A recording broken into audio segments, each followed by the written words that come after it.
말씀 우리가 고린도전서 9장 말씀 이제 나누기 전에 오늘 부활절이니까 부활절 메시지 간단하게 좀 나눠 드리도록 하겠습니다. 요한복음 5장 잠깐 가 보실까요?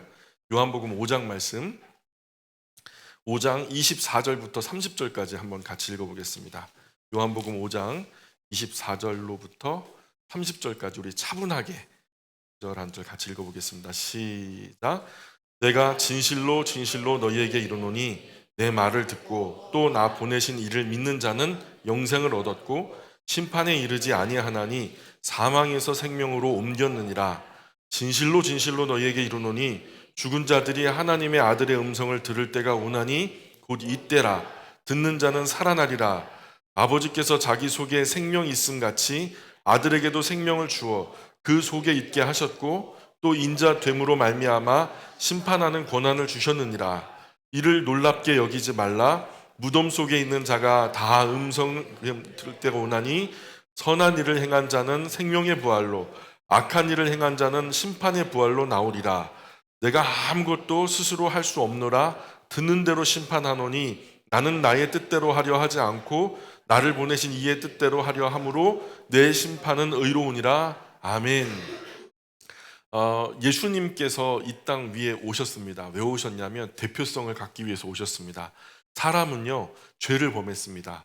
태초로부터 하나님은 아주 아름다운 하나님의 형상을 닮게 우리를 창조하셨지만 사람은 그 창조함의 기대에서 벗어나 하나님의 말씀을 불순종함으로 우리는 죄를 범하게 됐습니다. 그 아담과 하와 사이에서 지금 수십 수백 대에 걸쳐 오늘 저와 여러분이 자손으로 태어나게 된 겁니다. 그래서 우리는 그 죄의 가문에 속했습니다. 인류라고 하는 것, 인간이라고 하는 것은 죄 아래 놓일 수밖에 없습니다. 그래서 이 죄 아래 있는 사람들을 새로운 인류를 허락하심으로 우리가 첫 아담에게 속하는 것이 아니라 둘째 아담에게 속하게 하셔서, 다시 말해서 전에 있는 나무는 죽게 하시고 새로운 나무에 접붙임 바 되어서 새 생명을 얻게 하시고자 우리 주님 예수님을 하나님께서는 계획하시고 이 땅에 오게 하셨습니다. 그런데 그분은 하나님의 아들 하나님입니다. 하나님이 사람을 대신해서 죽는다는 것은 사실 대표성의 원리에 어긋납니다. 우리나라 월드컵이 시작됐는데 저 브라질에 축구 잘하는 사람이 있다고 브라질 사람 데려다 놓고 우리 대표 선수라고 뛰게 하면은 됩니까? 안 됩니까? 그거 안 됩니다. 원리적으로 안 맞습니다. 우리 사람이 죄를 범했습니다. 그 죄의 삭스로 사망이 임하는데 결국 그것을 율법으로 이루어 온전하게 함으로 우리가 하나님 앞에서 의를 얻게 하고 그 모든 율법을 십자가 위에서 이루시고자 그것을 완수하실 분은 하나님의 아들 하나님밖에 없습니다. 그래서 예수님께서 이 땅에 오게 하셨고 그 대표성을 갖게 하기 위해서 이 땅에 오실 때에 하나님으로 오신 것이 아니라 사람이 되셔서 오셨습니다. 그래서 예수님은 100% 하나님이시고 100% 사람입니다. 그래서 사람의 눈높이와 똑같기 때문에 사람의 대표성을 갖게 됐습니다. 근데 예수님 한 분 돌아가시면 사실 한 사람을 대속할지 모르죠. 근데 그분이 누구예요? 하나님이시라는 겁니다. 그래서 인류를 대표할 가치가 있습니다. 그래서 그 예수님을 구주와 주님으로 영접한 자들에게 구원을 얻는 복을 우리에게 허락하셨습니다.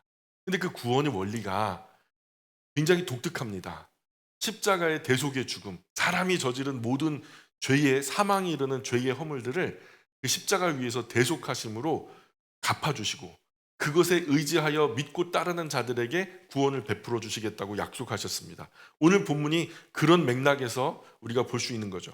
볼펜을 드시고 우리가 여기에다 한번 밑줄을 그으면서 동그라미를 치면서 함께 말씀을 나눴으면 좋겠습니다. 내가 진실로 진실로 너에게 이르노니 내 말을 듣고 또 나 보내신 이를 믿는 자는, 자, 또 나 보내신 이를 믿는 자에게 영생을 주시겠대요.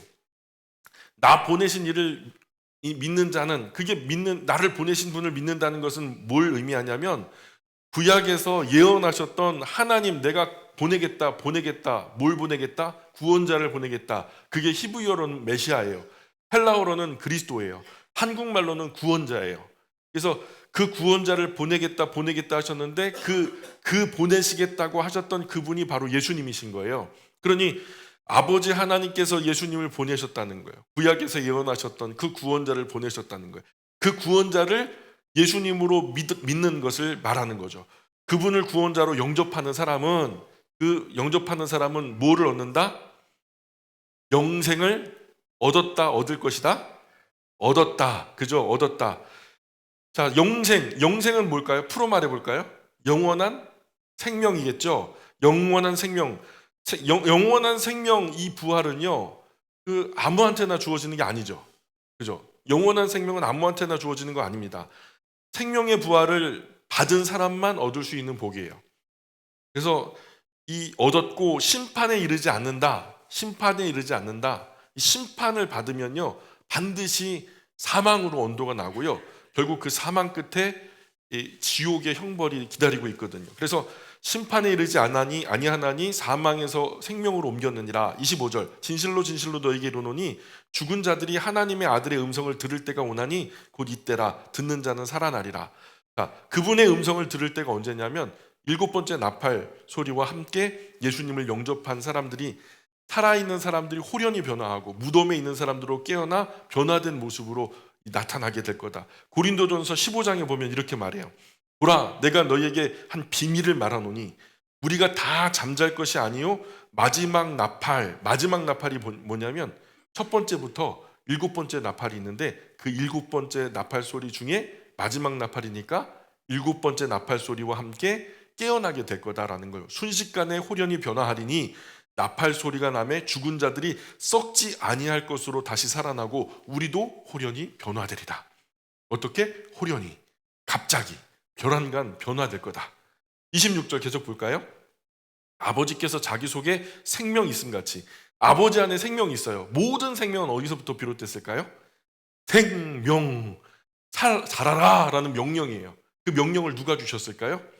그러니까 쉽게 포기하면 되겠어요, 안 되겠어요? 안 되는 거예요.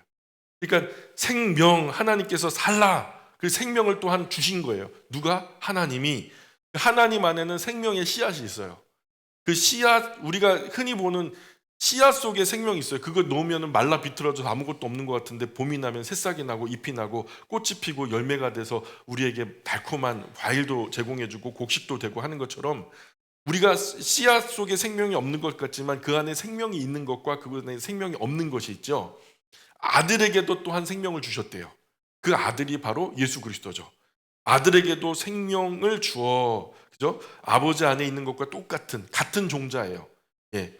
영원히 사는 생명의 씨앗이 예수님 안에도 있는 거예요. 그러니까 하나님께서 예수님을 통하여 또한 우리에게까지 전달해 주시고자 그 속에 있게 하셨고, 27절에 또 인자됨으로 말미암아, 인자됨이 바로 뭐예요? 사람이 되게 하셔서, 인자가 사람이 아들이란 뜻이거든요. 100% 하나님이신 하나님의 아들 하나님이, 예수님께서 100% 사람이 되기 때문에 심판할 권리가 주어진 거예요.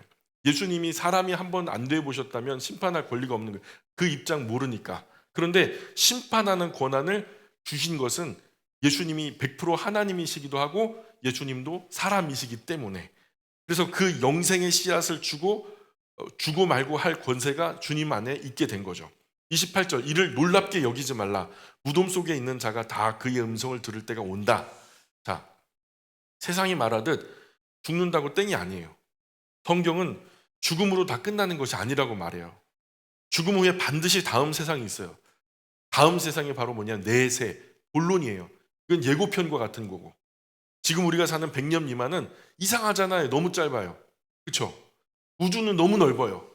우리 뇌 용량은 막 100% 활용하면 얼마나 멋지겠는데, 살면서 우리 뇌 용량을 2% 3%밖에 못 써요. 우리가 우주를 개발해야 되는데 우주의 반도 쓰는 게 아니라 0.00001도 못 쓰고 있단 말이에요. 이상하잖아요? 이건 예고편이에요. 모판과도 같은 거예요. 작은 모판에다가 씨를 심어보고 생명이 있는 것을 옮겨서 아주 심게 하려고 우주 그 광활한 벌판을 보면서 그날을 소망하게끔 만든 것이 바로 하나님의 디자인이에요. 우리가 그 음성을 들을 때가 오는데요, 죽음 후에 반드시 다음 세상이 있어요. 그곳에 영원한 거처를 정하신 후에 아주 크고 하얀 보좌 앞에서 100년 미만 살았던 그 모든 인생들을 씨앗과도 같이 분별하세요. 그 안에 생명이 있는 씨앗과 그 안에 생명이 없는 씨앗을 좌우로 분간하신다는 거. 그리고 심판하시는 거예요. 그리고 선한 일, 29절에 선한 일이 뭘까요? 살면서 좋은 일 많이 하는 거예요? 이 여기서 말하는 선한 일은 그게 아니에요. 영접하는 거예요. 곧 그 이름을 믿는 자들에게는 하나님의 자녀가 되는 권세를 주셨으니, 예, 거기에 나타난 구원자 예수님을 영접하는 거. 아까 처음에도 예수님 말씀하셨던 것처럼 내가 진실로 진실로 너에게 말하노니 내 말을 듣고 또 나 보내신 이를 믿는 자는, 예수님을 하나님이 보내셨다라고 하는 그 구원자를 믿고 받아들이는 사람, 그것이 선한 일이에요. 예수님을 영접하는 것이 선한 일이에요. 그래서 영접하는 자, 곧 그 이름을 믿는 자들에게는 하나님의 자녀가 되는 권세를 주셨다. 구원자 예수님을 영접하는 일, 그것을 행한 자는, 선한 일을 행한 자는 어떤 부활로? 생명의 부활로. 이상하네요. 부활의 종류가 있는 것 같아요. 생명의 부활, 그리고 뒤에 보면은 심판의 부활, 두 가지 부활의 종류가 나오죠. 일곱 번째 나팔 소리와 함께 깨어난 사람들의 부활을 생명의 부활이라고 말해요. 요한계시록 20장에 이런 말씀이 나와요. 읽어드릴 테니까 한번 들어보세요. 또 내가 보좌들을 보니 거기에 앉은 자들이 있어 심판하는 권세를 받더라.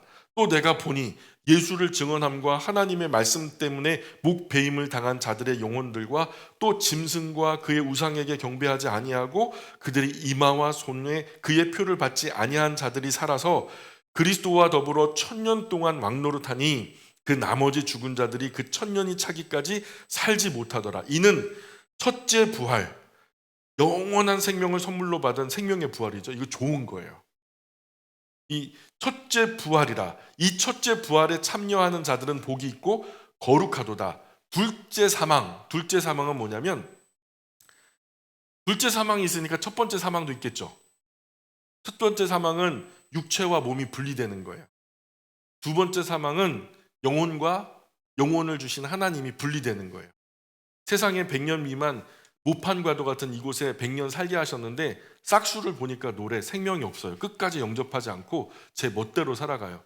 더 이상 아주 심기 하면은 아주 그냥 버려버리겠어요. 죄만 짓고 100년 미만 사는데 죄 10개 졌다면 영원히 살면은 영원히 죄가 늘어나겠죠. 그 사람이 가는 곳이 어떻게 천국이 되겠어요? 지옥이 되지. 그러니까 내가 능력이 없음을 믿고 알고 예수님께 의지하는 사람, 영접하는 사람만 골라서 아주 심기를 하는 거죠. 생명이 있음을 알고. 자, 그래서 첫 번째 사망은 어쩔 수 없어요. 피할 사람이 없어요. 육체와 영혼이 분리되는 거. 둘째 사망은 우리 절대로 들어가면 안 돼요. 그 영혼과 하나님이 분리되면 분리된 그 사람들은 다 어디 갈까요? 그죠? 분리되는 거예요. 영원히 하나님과 분리되는 그곳은 한 곳밖에 없어요. 영원한 무저갱에 놓고 문을 닫아버리래요. 거기 바로 우리가 쉽게 말하는 지옥이라고 하는 거예요. 하데스.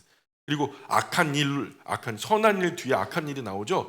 선한 일을 한 사람에게는 생명의 부활로, 악한 일은 하나님께서 보내신 구원자 메시아 예수 그리스도를 영접하지 않은 것을 말하는 거죠. 예수님 영접하지 않는 것은 악한 거예요. 누구에게?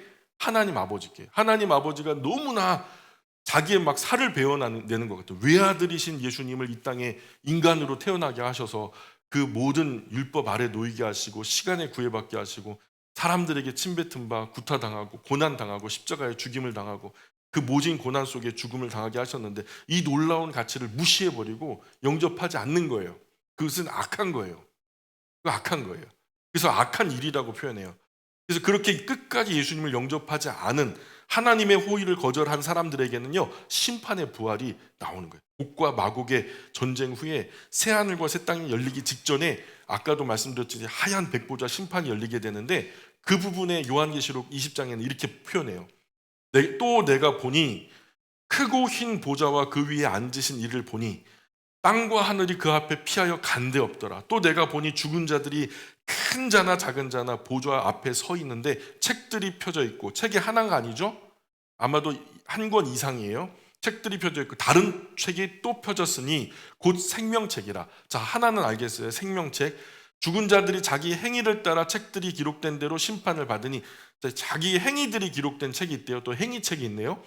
생명책이 있고 또 행위들이 기록된 행위책들이 있고, 그래서 그 행위대로 심판받으리니 바다가 그 가운데 죽은 자들을 내어주고 또 사망과 음부도 그 가운데 죽은 자들을 내주매 각 사람이 자기 행위대로 심판을 받고 사망과 음부도 불못에 던져지니 이는 둘째 사망 곧 불못이라. 나오죠. 이 행위책에 기록된 대로 심판받은 사람들은 결국 불못이에요. 모든 사람이 죄를 범하였으면 하나님의 영광에 이르지 못해요.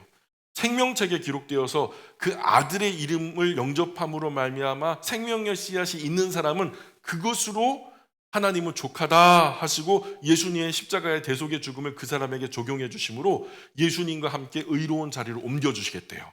이게 칭의예요. 우리의 의가 아니에요. 의롭다고 여겨 주시는 거지. 누구 때문에? 예수님 때문에.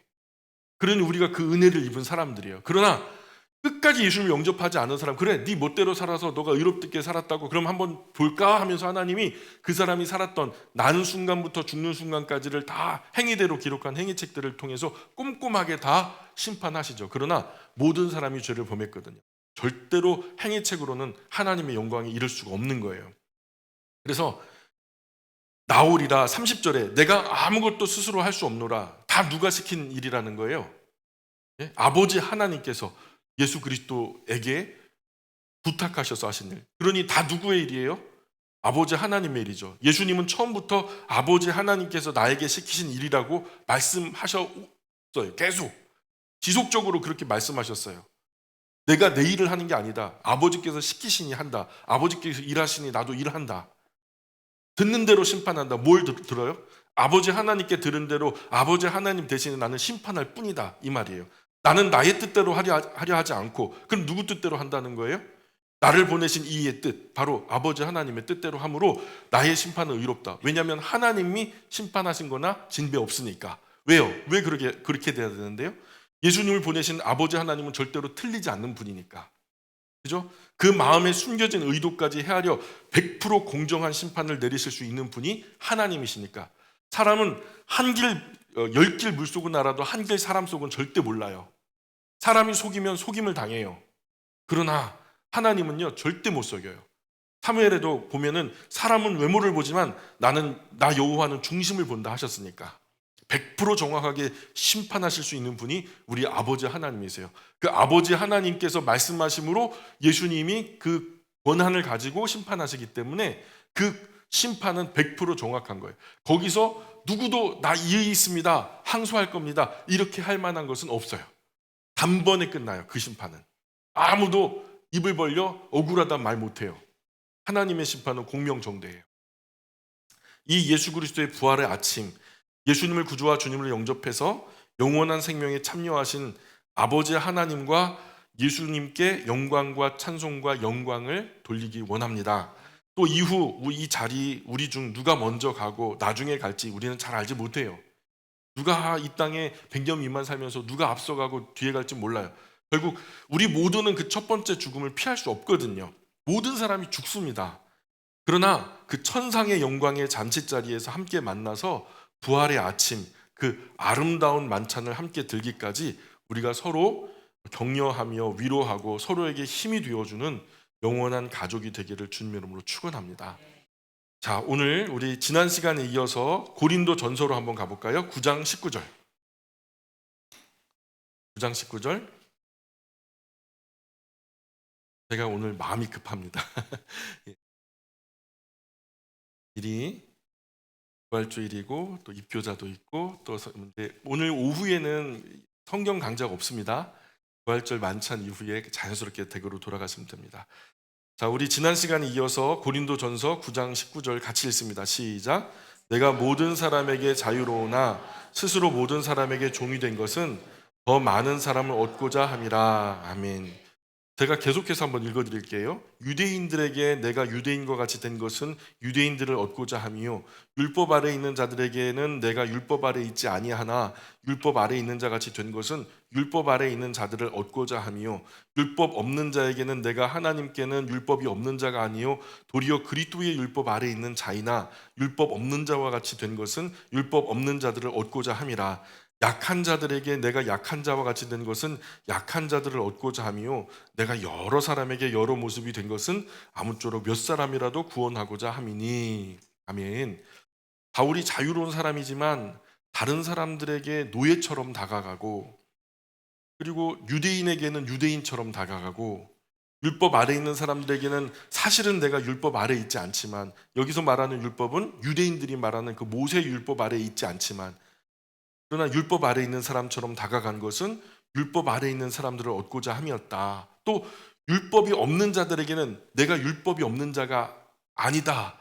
예수 그리스도의 새 율법 아래 있는 사람이라는 거예요. 모세의 율법은 아니라 새 계명을 너에게 준다 했으니까 나는 이제 예수님의 계명에 구애받는 사람이니까 예수 그리스도의 새 율법 아래에 있는 사람이지만 율법이 없는 사람들을 위해서 나도 율법이 없는 사람처럼 행동했던 이유는 율법이 없는 사람들을 얻고자 했기 때문이다.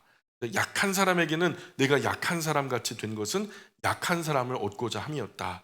여러 다른 사람들에게 여러 다른 모습으로 다가간 것은 모쪼록 몇 사람이라도 더 구원의 복음을 전하고자 함이었다. 이런 거죠. 다른 사람들과 눈높이를 맞추어 대화하고 교제한 이런 나의 행동은 생명의 복음 안에서 몇 사람이라도 더 얻으려고 하는 그런 노력의 일환이었다라는 말을 하는 거예요. 우리는 이러면은 계속 갈라치게 하죠. 율법 없어? 그럼 넌 너랑 안 놀아. 율법이 있어? 너랑 안 놀아. 계속 갈라치게 하고 계속 분리하고 하면은 결국에는 온 세상에 나 혼자밖에 안 남아요. 남자 여자 가르고 여야 가르고 호남 영남 가르고 다 갈라봐요. 결국에는 나 혼자밖에 안 남지. 그죠? 근데 그게 아니에요. 바울은 다 계속해서 그 경계, 벽을 허무는 과정을 왜 거치냐면 구원의 복음은 모든 이에게 능력이 되니까. 구원의 복음은 모든 이가 듣고 생명을 얻을 수 있는 능력이 있으니까 이 모든 사람들에게 생명의 복음을 전하고자 바울은 자신의 모든 것들을 내려놓고 복음 나팔로 구원의 복음을 전하는 나팔로서 이렇게 쓰임을 받았다는 거죠. 23절 같이 읽어볼까요? 23절 시작. 내가 복음을 위하여 모든 것을 행함은 복음에 참여하고자 함이라. 이 모든 것은 내가 그들과 함께 복음을 나누려 나도 그 복음의 혜택자가 되기 위해서 그러는 거다. 이렇게 얘기하는 거예요. 자, 자칫 복음을 전했는데요. 복음을 전해서 다른 사람들은 다 복음을 듣고 구원에 이르렀어요. 근데 나는 그 복음을 전하느라고 복음의 혜택자는 되지 못한다. 이게 괴로운 거죠. 누군가가 긴급 구호 식량을 막 나눠줘요. 나눠주다가 나는 정작 먹지 못해서 굶어 죽는 수도 있거든요, 사실은. 그러니 나도 복음을 나눠주지만 그 또한 복음의 혜택자가 되기 위해서 이 복음에 참여하기 위해서 나 이렇게 하고 있다. 24절에 계속 읽습니다. 시작. 운동장에서 다름질하는 자들이 다 달릴지라도 오직 상을 받는 사람은 한 사람인 줄을 너희가 알지 못하느냐. 너희도 상을 받도록 이와 같이 다름질하라. 아멘. 바울이 사역했던 시절에 고린도 아테네 이런 지역에서 운동 경기 굉장히 성행했거든요.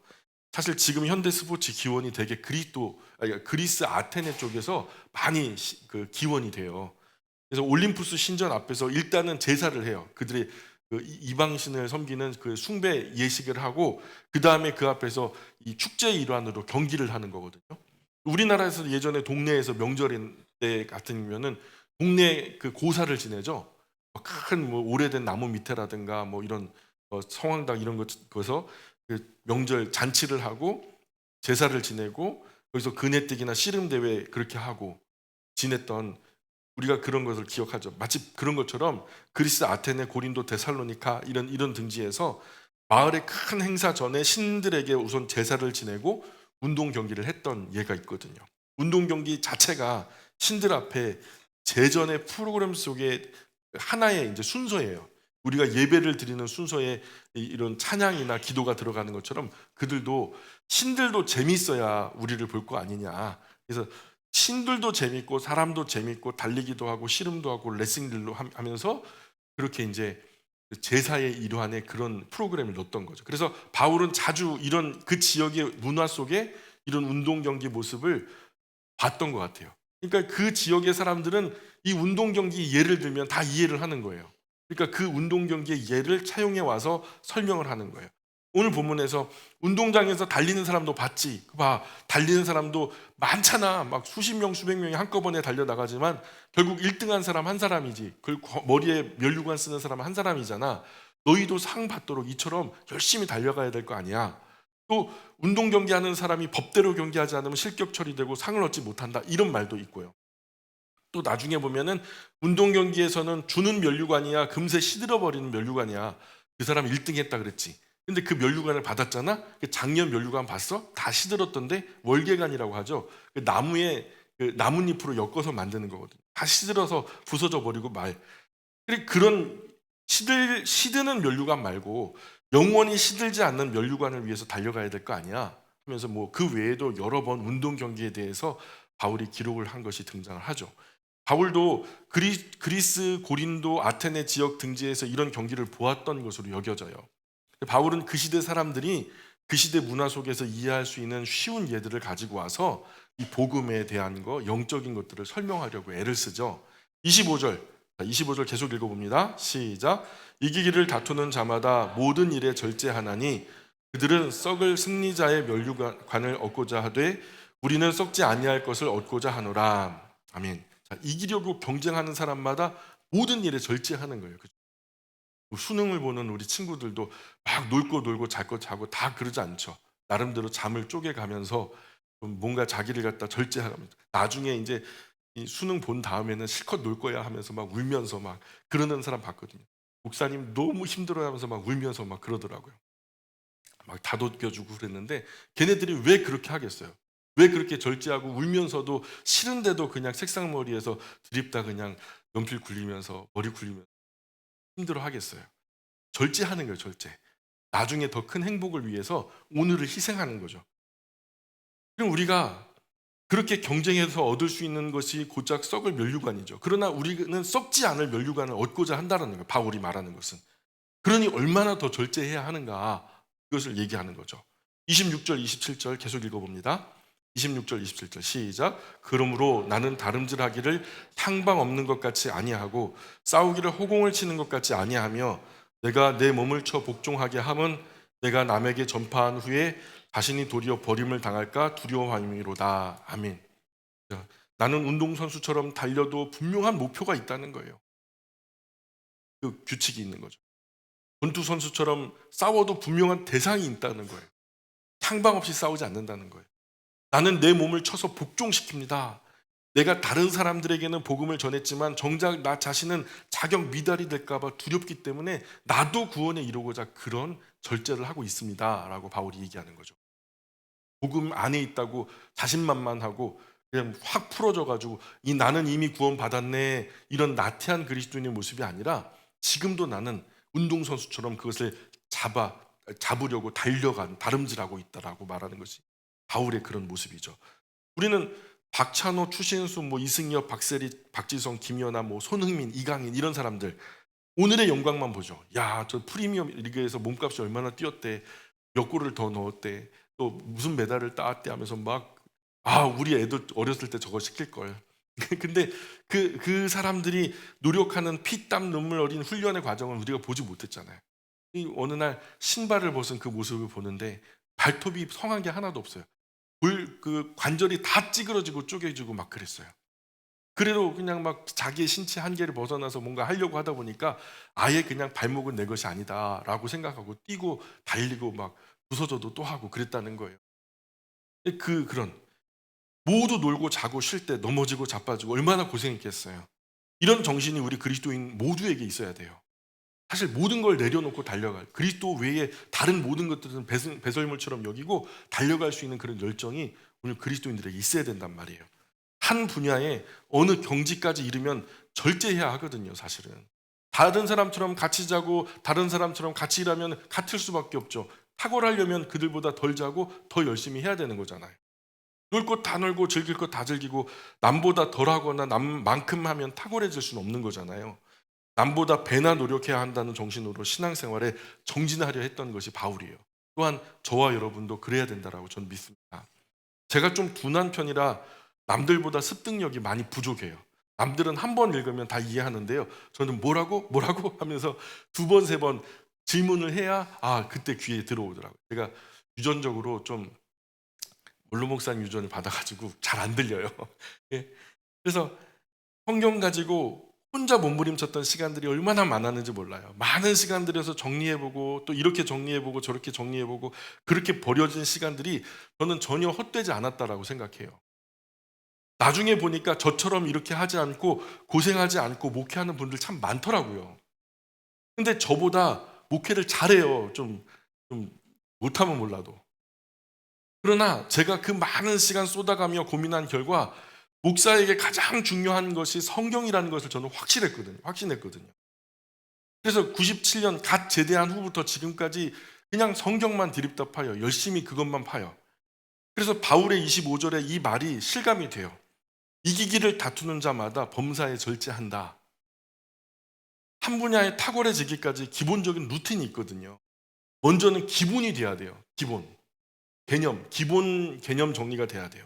그 다음에는 고비가 있죠. 기본 개념 정리, 베이직이 됐는데도 어느 한계를 뛰어넘지 못하면 탁월해질 수 없거든요. 거기서 대부분 90% 이상 탈락해요. 기본을 갖추려고 하다가 거기서 절반이 떨어져 나가고 또 고비를 넘지 못해서 한 40%또 빠져나가고 100명 중에 한 10명 남는데요. 그 고비를 겨우겨우 넘으면은 전문가가 되는 거더라고요. 이 고비를 넘으면은 좀 즐거워져요. 책상 앞에 머무는 시간이 행복해지고 내가 했던 그거 계속할 수 있으니까 또 감사하고 그때까지는 부단히 노력해야 하는 거죠. 지금 우리 시대에도 어느 정도 두각을 나타내는 사람들 같은 이야기를 해요. 비단 어떤 그 공부의 분야만 아니라 제가 개인적으로 정리해 보면은 대부분 기본도 갖추지 못하고 기본 갖추려고 하다가 절반이 아니라 60% 통계적으로 그래요. 60% 이상은 포기를 해요. 그리고 남은 40% 중에서 고비를 넘기지 못해서 30% 정도 떨어져 나가고요. 그리고 남은 한 10% 정도는 성과 상관없이 그냥 그게 즐거운 거예요. 그 노력을 즐기면서 살아가죠. 하나님 말씀도 처음에는 암담해요. 뭐가 도대체 뭘 얘기하는지 모르겠어요. 근데 그 마음 제가 잘 알죠. 답답한 거. 도대체 읽었는데 무슨 의미인지 모르겠고 내가 지금 잘하나 싶고. 그러나 기본을 견디고 고비를 넘기면 은혜가 넘치기 시작해요. 세상 다른 어떤 것에 비할 수 없는 보상이 성경을 읽고 묵상하는 중에 나타나거든요. 그래서 시편의 기자는 이렇게 고백해요. 여호와를 경외하는 도는 정결하여 영원까지 이르고 여호와의 법도는 진실하여 다 의롭다. 금 곧 많은 정금보다 더 사모할 것이며 송이꿀보다 더 달다. 이렇게 말해요. 여기까지 나아가야 그리스도인으로서 복 있는 삶을 즐길 수 있는 거죠. 여기까지 나가면 누가 때려 죽여도 절대 돌아설 수 없죠. 성경이 두껍지만 뚫릴 때까지 뚫어보시기 바래요. 그리스도인으로서 자존심이 있지 말이야. 그죠? 야구 선수가 야구 못한다는 말 있어요? 축구 선수가 축구 못하면 먹고 살겠어요? 그리스도인이 성경 모르면 어떡하냐고요. 적어도 내 나이 수만큼은 관통을 해야죠. 그죠? 창세기부터 요한계시록까지 뚫리는 순간 성경 한 권 손에 딱 잡으면 세상 어딜 가도 든든해져요. 밥 안 먹어도 든든하고. 정말 세상에서 가장 행복한 사람이 될 거라고 저는 확신합니다. 그때까지 포기하지 말고 하나님 말씀 사모함으로 읽고 묵상하시길 바래요. 적어도 10번 반복하기 전에 하나님의 뜻이 보이기 시작할 거예요. 분명히. 그때부터 마르지 않는 이 영생의 물이 내 안에서 솟구쳐 바깥에서가 아니라 다른 직장 뭐 좋은 조건에서 나오는 게 아니라 내 안에서 영생의 샘물이 솟구쳐 올라오는 것을 보게 될 거예요. 끝날 때까지 중단하지 마시길 바래요. 하나님은요 절대요 값싸게 헤프게 주지 않아요. 값진 것은 값지게 주시거든요. 돼지에게 금고리를 던져주겠어요. 이기기를 다투는 자마다 범사에 절제한다. 어차피 한 번 사는 인생 후회 없도록 최선을 한번 다해보자고. 저와 여러분들 이 자리에 더하기 50년 아니 100년 하면 다 없어요. 천국에서 우리가 다 같이 주님 앞에서 만나게 될 텐데 우리 주님이 다 우리 어깨에 손을 올리고 머리에 손을 올리고 쓰다듬어 주시면서 착하고 충성된 종아 이렇게 칭찬 듣고 상급받는 우리 모두가 되기를 주님의 이름으로 축복합니다. 여기까지 할까요? 기도하겠습니다. 귀하신 아버지 하나님 은혜와 사랑 감사합니다. 부활절 아침 하나님의 사랑하는 자녀들이 다 주님 앞에 나와 주의 말씀 듣습니다. 영적인 식탁 아래 주님의 말씀으로 영으로 배불리고 또한 허락하시는 새로운 한 주간을 주님 말씀 붙들고 살아가고자 노력하겠습니다. 저희에게 그것을 세상을 이길 수 있는 힘과 능력 주시고 주님의 말씀을 사모함으로 매일 아침 그분 앞에서 시작하고 매일 저녁 주님 앞에서 마무리할 수 있도록 하나님 은혜를 더하여 주옵소서. 한 주간의 삶을 주님께 의지합니다. 홀로 영광 받아 주옵소서. 감사하며 예수님 거룩하신 이름 의지하여 기도합니다. 아멘. 우리 찬송가 167장 찬송 함께 드리겠습니다.